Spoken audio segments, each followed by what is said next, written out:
On a school trip, my best friend asked, if you had to choose between your mom and girlfriend to live, who would you pick? I responded, bros before hoes, but moms before all, and everyone cracked up. Jason didn't smile though. His face drained of color like I'd just confessed to murder. He grabbed all his stuff and moved 3 rows up the school bus without a word. Jason, what's wrong? I was just kidding. I called after him, but he wouldn't turn around. That's when I heard it. Stacy, my girlfriend's best friend, was crying her eyes out in the back row. When I turned to look, her friend whispered urgently in her ear, and she glanced at me before crying harder. Okay, that was definitely weird. I started to wonder whether my joke was really that offensive. That's when my phone buzzed. 3 missed calls from Dad, but there was no signal. And at the red light, I caught the bus driver wiping his eyes in the rearview mirror. In my 3 years of knowing him, the most emotion he'd shown was mild annoyance when kids left trash on the seats. A cold feeling crept into my stomach. I got up to go talk to Jason, but Mrs. Fitzharris blocked the aisle. Sit down. We're moving. I just need to… sit down. I'd never heard her voice like that. I sat, but the second we got to the destination, I cornered Jason. Dude, what is going on? He backed away. Nothing. I need space. Bruh, I was just kidding. I don't know if I'd pick my mom or my girlfriend. Why did you have to tell everyone what I said? Sid appeared out of nowhere and pulled me aside. Our team captain, who'd never said more than, pass the ball to me, grabbed my shoulders. Bro, if you need to talk about anything, I'm here. About what? I was almost shouting now. He just squeezed my shoulder and walked away. That cold feeling in my stomach was spreading. During the water break, Ryan shuffled over. This kid didn't even know my name. Yo, the blonde Kaylee from volleyball thinks you're cute. She's single now, too. The words hit like a punch. Dude, what the hell? I flashed him my lock screen. I have a girlfriend. His face went white. Just trying to help you move forward, man. Move forward from what? He practically ran away. I tried calling my girlfriend Isabella on the public landline right then. Straight to voicemail. I must have called 15 times. I was losing my mind. Everyone felt so bad for me that no one even forced me back on the field to play. As soon as lunch hit, I grabbed Jason more aggressively this time. Tell me what's happening. N-O-W. I can't. He was typing frantically in his notes app. You can't? Or you won't. His girlfriend Ava read over his shoulder, then slapped him hard. How could you not tell him? You coward! She stormed off. Jason, did something happen to Isabella? He wouldn't look at me, just kept typing. That's when Stacy walked by. She saw me, and her face twisted with rage. You never deserved a girl like Isabella. I always told her she deserved better. Her friend clamped a hand over her mouth and dragged her away. My head was spinning.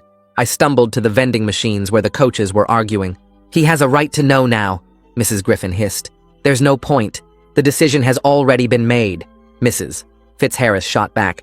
Somebody tell me what's happening, I shouted. They scattered like roaches. It wasn't until the bus ride back that Jason spoke to me again. By that point, I was so sick of everyone's BS that I just wanted to show him the Minecraft base I'd been working on. We were 10 minutes away from the school when I turned my phone off. Jason, my voice was deadly calm. What's going on? He started crying. I can't tell you right now, but don't worry. No one's dead or anything. Everyone's okay. I believed him and went back to playing Minecraft. As soon as I was off the bus, my dad practically shoved me into his car. Dad, what happened? He didn't respond, just started going 40 miles faster. When we got to the hospital, the lobby was full of Isabella's family dressed in black. As soon as I locked eyes with her mom, she rushed at me screaming, You chose her! You chose her over my baby! Her husband had to hold her back as she kept screaming, She loved you! She trusted you! I tried to stop my dad from walking. What the hell happened to Isabella? But he yanked my arm and pulled me toward the ICU. Come on, just come with me. My heart dropped as I was faced with my mom in room 491, unconscious and hooked to machines. Alive, but barely. There was an accident the morning before your trip. A drunk driver hit them head-on. Them? Isabella was in the car with your mom, and you made your decision.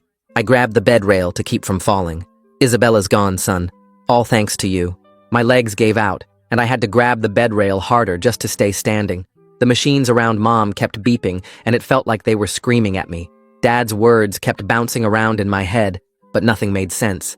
How could I was chosen anything when I wasn't even there when it happened? Dad reached for my shoulder, but I jerked away so hard I almost fell. What do you mean I made a decision? My voice cracked, and I could barely get the words out. He just stood there with his face all hard like stone, but his hands were shaking bad. You made your choice with that joke on the bus. His voice was flat and dead. Everyone heard you say moms before all. The room started spinning and I had to grab the chair to keep from falling over. A nurse in blue scrubs came in and looked between us with worried eyes. Her name tag said Melissa Curry, and she had that soft voice nurses use when something's really wrong. Visiting hours are ending in 10 minutes. She looked at Dad, and then at me. There's a family counseling service on the 3rd floor if you need someone to talk to. Dad just waved her away without even looking at her. My ears were roaring, so loud I could barely hear anything else. I planted myself in the chair next to Mom's bed and grabbed her hand. "I'm not leaving." The words came out harder than I meant them to. Melissa looked uncomfortable and left to get someone else. A few minutes later, this big security guard showed up with kind eyes and a name tag that said Tyler Hudson. "I know this is hard, son." He put his hand on my shoulder real gentle. "I lost my wife 2 years ago, so I get it." He helped me stand up, even though my legs felt like jelly. "You can come back first thing tomorrow morning, I promise." He walked me to the door, and I wanted to tell him that I killed my girlfriend with a stupid joke, but the words wouldn't come out. Dad grabbed my arm and pulled me toward the elevator without saying anything. The ride home felt like it took forever, and Dad kept trying to talk. The doctors had to make quick decisions. His knuckles were white on the steering wheel. They could only save one of them. I pressed my face against the cold window and watched the streetlights blur past. My brain kept replaying every second on that bus. Jason knew Isabella was dying while I was showing him my stupid Minecraft builds. My phone buzzed in my pocket, and when I looked, there were 57 unread messages. The second we got home, I ran straight to my room and locked the door. My hands shook as I opened the messages, and most of them were people saying they were sorry for my loss. But then I saw one from a number I didn't know that just said, "murderer," and my stomach dropped.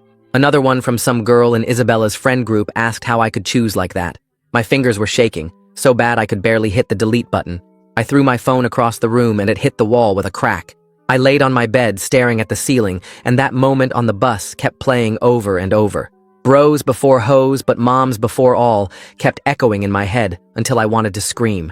Around 3 in the morning, I heard Dad on the phone downstairs, and his voice kept breaking. "We need to arrange the service for Isabella." There was a long pause. "No, my wife is still in critical condition." He started crying, and I'd never heard him sound like that before. I didn't sleep at all, and when the sun came up, I snuck out before Dad woke up. The bus to the hospital smelled like old coffee and sadness. Tyler was at the entrance checking badges, and his face lit up when he saw me. "You're here early." He walked me up to the ICU and talked about how nice the weather was getting. He didn't mention anything about yesterday, which made me like him even more. Melissa was back on shift, and she pulled me aside before I went into Mom's room. "Your mother's condition is stable but still critical." She touched my arm real soft. "No signs of waking up yet, but that's not unusual with this kind of trauma." She walked me to Mom's bedside and adjusted one of the machines. "You should talk to her." She smiled at me. "Sometimes comatose patients can hear their loved ones and it helps." I sat down and tried to say something, but all that came out was, "I'm sorry," over and over, until my throat hurt. I was still sitting there when someone pulled me into a huge hug from behind. It was Uncle Corey, and he smelled like airplane and coffee. "Your dad called me and told me everything." He held me at arm's length and looked at my face. I drove straight to the airport and got on the first flight. His eyes were red and puffy. "Do you think I killed Isabella?" The words just fell out of my mouth. His face went completely white and he grabbed my shoulders hard. "Absolutely not." He shook me a little bit. "Don't you ever think that?"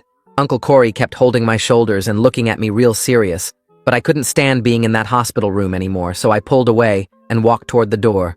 He followed me down the hallway past all the beeping machines and nurses rushing around with clipboards. We sat in the waiting room for a while, and he kept trying to talk, but I just stared at the floor, counting the tiles over and over. The next morning, Corey showed up at our house super early and told Dad I needed to go to the school, that sitting around thinking about everything would make it worse. Dad didn't even argue, just nodded and went back to staring at his coffee cup. Corey drove me in his rental car and kept glancing at me every few seconds like I might jump out at a red light or something. When we pulled up to the school, I sat there for a minute watching all the kids walking in like nothing had happened, like the world hadn't completely changed. Corey reached over and squeezed my shoulder before I got out. The second I walked through those double doors, everything went quiet. Every single conversation stopped, and hundreds of eyes turned to stare at me. Some kids looked sad, others looked scared, and a few had this weird, angry look that made my stomach hurt. I kept my head down and walked straight to my locker, fumbling with the combination 3 times before it finally opened. Jason appeared next to me looking like he hadn't slept in days, his eyes all red and puffy. He opened his mouth to say something, But then Stacy came out of nowhere screaming at the top of her lungs about how I was a monster who picked my mom over Isabella. Jason jumped between us and pushed her back while she kept screaming and crying. Teachers came running from every direction and pulled Stacy away while she kept yelling that Isabella loved me and I killed her. The principal showed up and grabbed my arm, pulling me toward his office without saying anything. Inside, there was this woman with glasses and a soft voice who introduced herself as Elena Gray, a grief counselor. She started talking about trauma and how our brains process loss and kept using this phrase about the choice I made that made me want to punch the wall. I stood up and walked out while she was still talking about coping mechanisms. The hallway was empty since everyone was in class, so I went to the cafeteria and sat at an empty table in the corner. When lunch came around, I stayed in that same spot, watching everyone else eat and talk like normal people. Sid walked over and sat down without asking, putting his tray next to mine even though I didn't have any food. He said the whole team was there for me if I needed anything, and I asked him straight up if he knew on the bus what had happened. He looked down at his sandwich and mumbled something about adults telling them not to say anything. That hurt worse than Stacy's screaming, because at least she was honest about hating me. After school, I was walking to the parking lot when Mrs. Griffin called my name from her classroom doorway. Her eyes were all red, and she kept wiping them with a tissue while she apologized for not telling me on the trip. She explained there was some protocol about not traumatizing students during school events, and they thought they were protecting me. I asked her if she would want to be protected like that if it was her family, and she just stared at the floor without answering. Corey picked me up and drove me straight to the hospital because he said Mom needed to see me even if she was unconscious. In the parking lot, this guy about 25 walked up to us, and I recognized him from pictures as Blake Campbell, Isabella's older brother. His face looked exhausted, and he said his parents were having a really hard time, but he didn't blame me for anything. Then he told me Isabella had been driving to my house that morning to bring me my lucky pen that I'd left at her place the night before. My legs got weak, and I had to lean against a car while he walked away. Inside the hospital, Elena Gray was waiting by the elevator like she'd been tracking me down. This time, she actually listened when I explained that I didn't make any choice, that I wasn't there, that the stupid joke was just words that meant nothing. She nodded and suggested we work on separating what actually happened from what people were saying happened. After she left, Dad showed up and we sat in his car in the parking lot for a long time without talking. Finally, he told me he'd said stuff to Isabella's parents about me choosing Mom because he needed someone to blame who wasn't the drunk driver. He said knowing it was just random and senseless made him feel crazy, so he created a story where there was a reason. The next day at the school, everything was even worse, because now the rumors had changed, and people were saying I knew about the accident during the soccer trip and chose to keep playing instead of coming home. Ryan walked up to me in the hallway between second and third period and said Isabella would understand my choice to stay and play. I pushed past him and kept walking to class. During fourth period, Mrs. Fitzharris tried to talk to me after everyone else left for lunch. She started apologizing and explaining about district emergency protocols, but I couldn't listen to it anymore and walked out. She followed me into the hallway, still talking about how she thought she was protecting me from trauma. I turned around and told her she was protecting herself from having to deal with my reaction, not protecting me from anything. Corey was waiting in the parking lot and drove me straight to a lawyer's office downtown, where this older guy in a wrinkled suit explained that Jax Watkins had blown a .24 on his breathalyzer test. The lawyer kept shuffling papers while telling us this was Watkins' third DUI arrest, and he'd already had his license suspended twice before, but kept driving anyway. Dad was supposed to be there, but Corey said he couldn't handle it right now, and I noticed the lawyer kept glancing at me like he was waiting for me to explode or cry or something. I just sat there feeling this clean, simple anger at Watkins that was so much easier than all the complicated feelings about everyone else. The lawyer showed us photos from the accident scene, and I had to look away when I saw the twisted metal that used to be Mom's car. Corey signed some papers for Dad, and we left, without me saying a single word the whole meeting. That afternoon, Corey dropped me at the cemetery, and I walked around for 20 minutes before finding Isabella's grave with fresh dirt and a temporary marker. I'd stopped at 3 different stores to find her favorite flowers. These purple things she always said reminded her of her grandmother's garden. The groundskeeper was trimming grass nearby, and I sat on the cold ground, telling Isabella about the bus and the joke, and how Jason knew and everyone lied. My voice cracked when I explained about her mom screaming at me, and how Dad blamed me for choosing. The groundskeeper moved further away, but I could tell he was giving me space on purpose while I sat there crying into my hands. When I got back to the school the next day, Ava was waiting by my locker with her arms crossed and this guilty look on her face. She explained that Jason had been throwing up every morning since the trip and couldn't eat anything without getting sick. She pulled out this thick envelope from her backpack and said he'd written me a letter, but was too scared to give it to me himself. I pushed the envelope back at her and told her I didn't want his letter. I wanted him to tell me the truth when it mattered. She nodded and walked away without arguing, which somehow made me feel worse. 2 days later, we had to meet with the district attorney at the courthouse, and Hadley Pierce turned out to be this tiny woman who talked like she was giving orders to an army. She spread out all these documents on the conference table showing Watkins' previous arrests, and explained he was looking at 15 to 20 years if convicted. Dad actually showed up for this meeting, and when Hadley mentioned Watkins' lawyer might try to blame the victims, Dad slammed his hand on the table and said, "Nobody minimizes anything because his daughter is dead." Hadley didn't even flinch, just nodded and made notes while Dad's face turned red, and Corey put a hand on his shoulder. At the hospital that evening, Melissa was doing her rounds when Mom's hand moved during a reflex test and actually squeezed back. Victoria Tate, the physical therapist, came in to examine Mom and explained this could mean her brain was starting to respond, but warned us not to get our hopes up too high yet. I stood there watching Mom's fingers twitch slightly and felt hope and dread wrestling in my chest, because what if she woke up and asked about Isabella? Victoria showed us exercises we could do with Mom's hands and feet to keep her muscles from getting too weak while she was unconscious. 3 nights later, I was doing homework at the kitchen table when someone knocked on our door and Dad opened it to find Isabella's mother standing there alone. She looked smaller than I remembered, like grief had physically shrunk her, and she asked if she could come in to understand what really happened. Dad led her to the living room and told her everything about my stupid joke on the bus and the protocol that kept everyone from telling me and his lie about me choosing. She sat there crying quietly, while Dad explained how he needed someone to blame and created this story about choice, when really the paramedics made the decision based on who they could save. Isabella's mom didn't scream or forgive us, but she stopped talking about choices and left without looking at me. School got worse every day with people whispering and staring, so Corey called the principal and arranged for me to do independent study for the rest of the semester. The principal agreed right away, probably relieved he wouldn't have to deal with any more scenes in the hallways, and sent home a packet of work I could do on my own.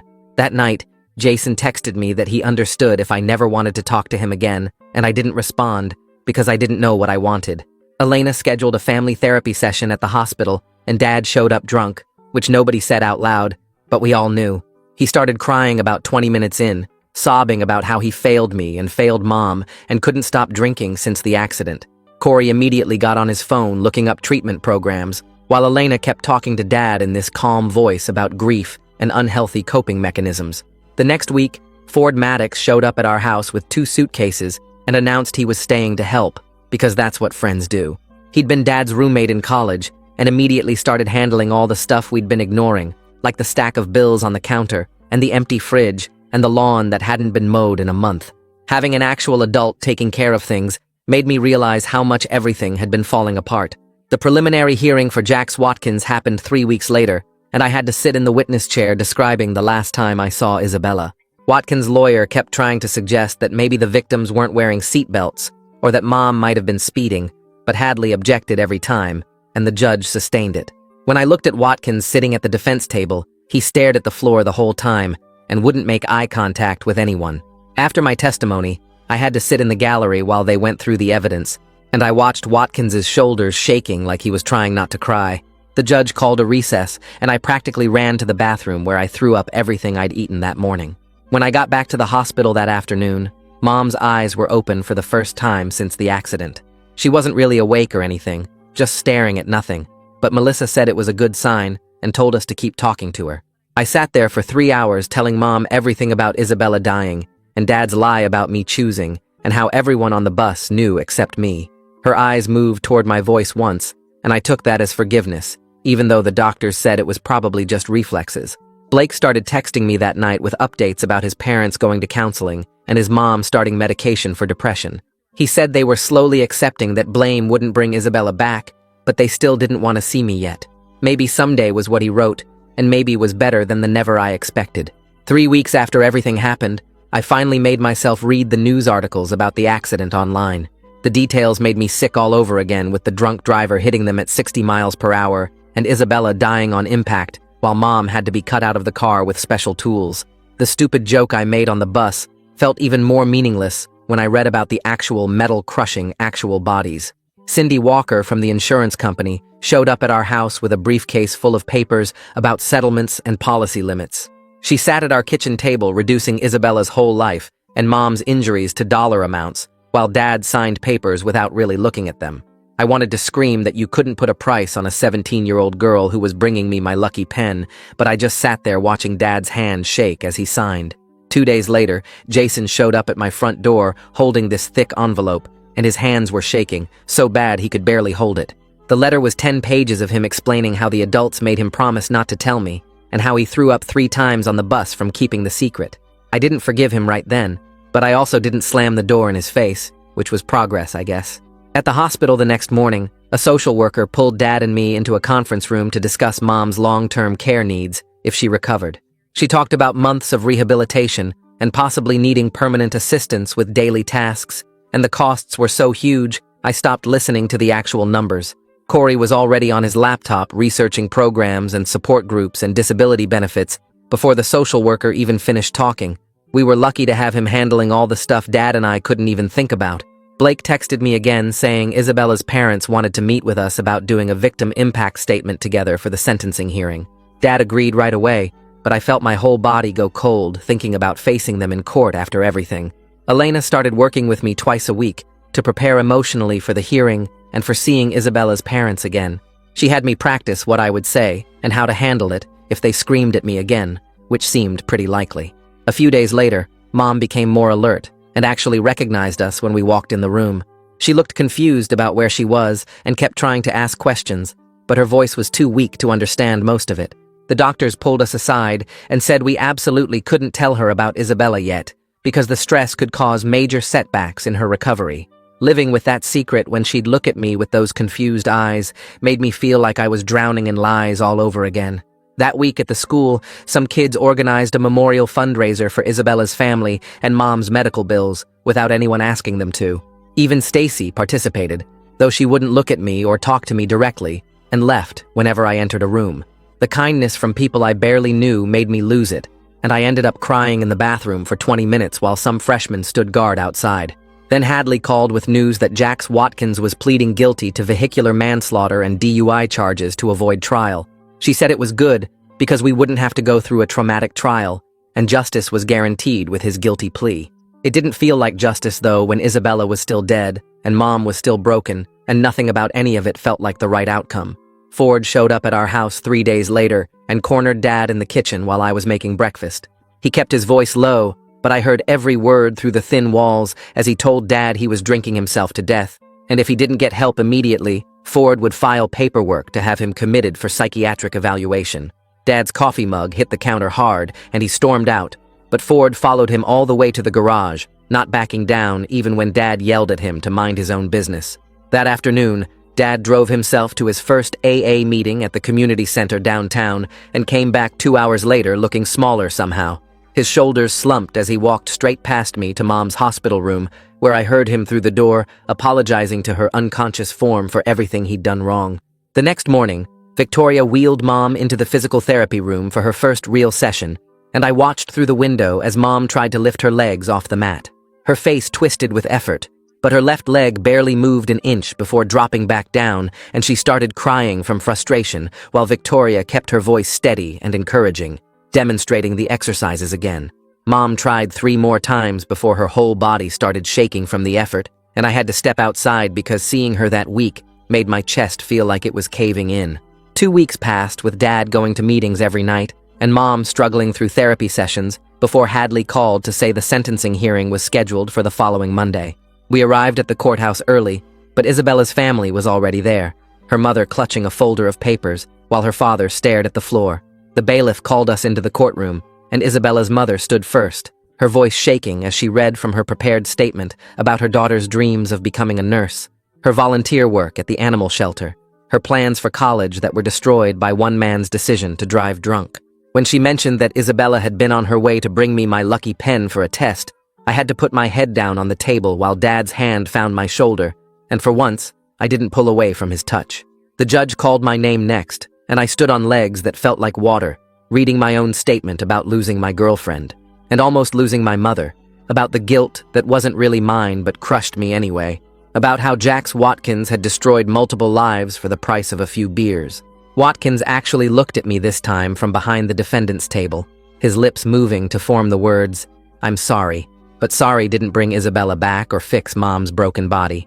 The judge took 20 minutes to review everything before sentencing him to 15 years in state prison with no possibility of early release, and Watkins' mother started sobbing in the gallery while his lawyer packed up his briefcase without a word.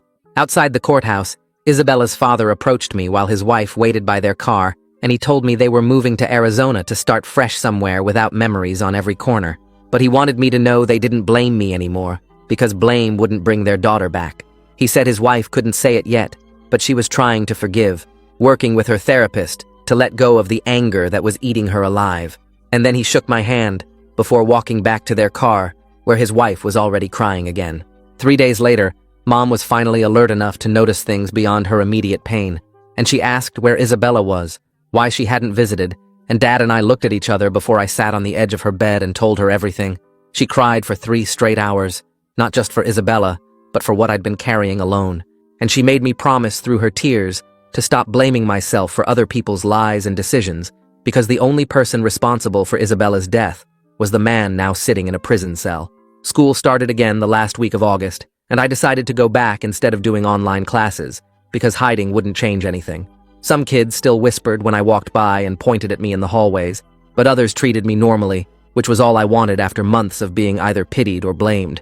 Jason and I ended up in the same English class, and while we weren't friends like before, we could sit in the same room without me wanting to punch him, which felt like progress even if we never talked directly. Mom's recovery picked up speed once she was mentally engaged, pushing herself harder in each physical therapy session until Victoria had to actually tell her to slow down. Victoria said Mom's determination was remarkable, but I knew the truth, that it was partly guilt driving her, survivor's guilt that we both carried but never talked about directly, just understood through looks across the dinner table. Dad hit 6 weeks sober, and it showed in everything from his posture to his voice, and he started handling all the insurance paperwork Mom couldn't deal with, coordinating her care schedule, even cooking actual meals instead of ordering takeout every night. Ford came over for dinner and joked that it was like getting his old college roommate back, and Dad actually smiled for real, not the fake one he'd been wearing like a mask. That same week, Blake texted me out of nowhere to say his parents were doing better. His mom had started working part-time at a library, and he wanted me to know that Isabella had been planning to surprise me with concert tickets for my birthday because she'd saved up for 3 months to buy them.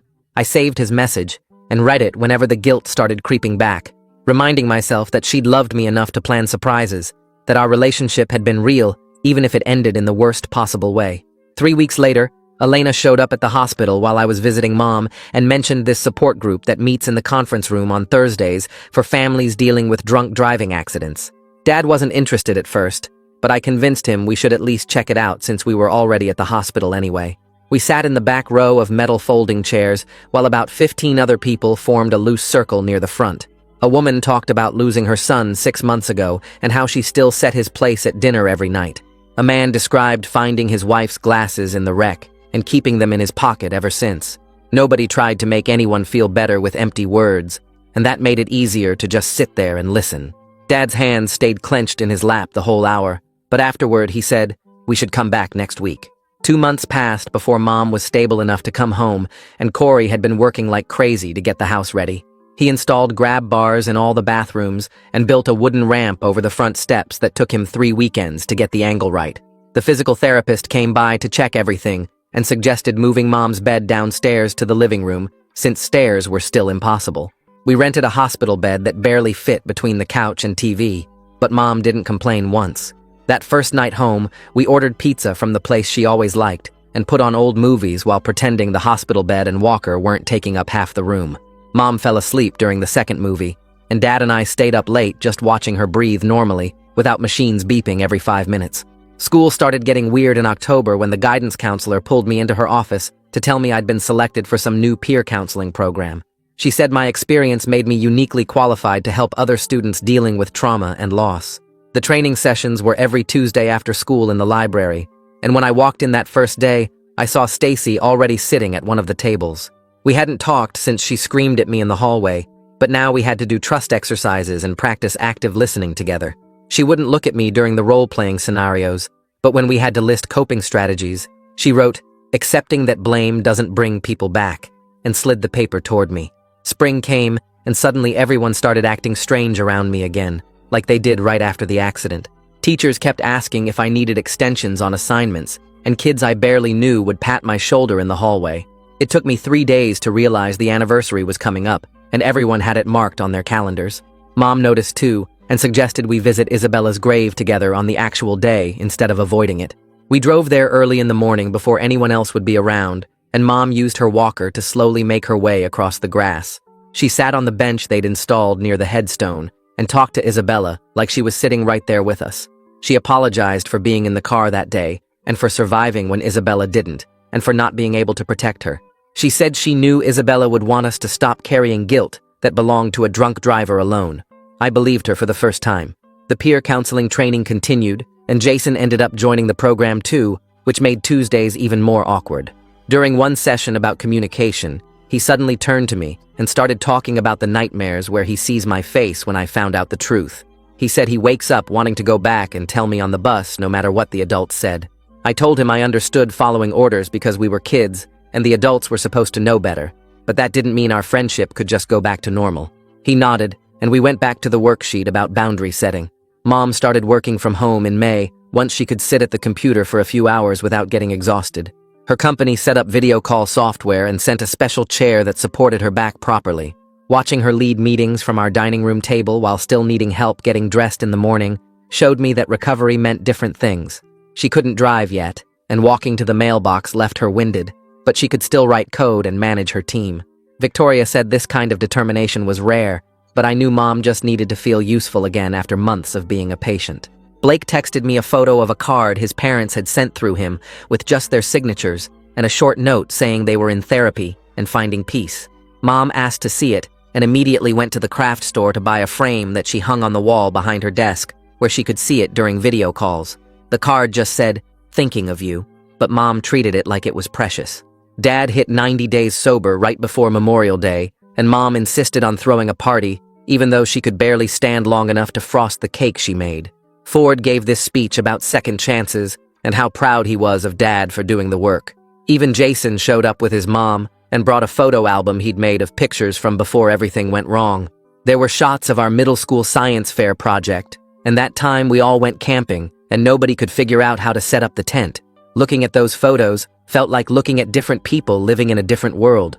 The peer counseling program officially launched, and they assigned me to work with this freshman named Edwin, whose older brother had died in a car accident over winter break. He sat in the counseling office, picking at his backpack straps, while I tried to remember the active listening techniques from training. I ended up just telling him about carrying guilt for something that wasn't my fault, and watching his face change as he realized someone else understood. We met every week, and slowly he started talking about his brother without crying, and even laughed once when sharing a funny memory. Helping him untangle his grief helped me understand my own better than any therapy session. Mom had been working with Victoria on walking without the walker for weeks, and finally managed 10 steps across the living room on a random Thursday afternoon. Dad and I cheered like she'd just won a marathon, and Mom laughed so hard she had to sit down immediately. Victoria warned us about expecting too much too fast, since Mom still had months of therapy ahead, but Mom just kept saying she had a second chance and wasn't going to waste a single day of it. Graduation came faster than expected, and when they called for a moment of silence for Isabella, the whole gym went quiet.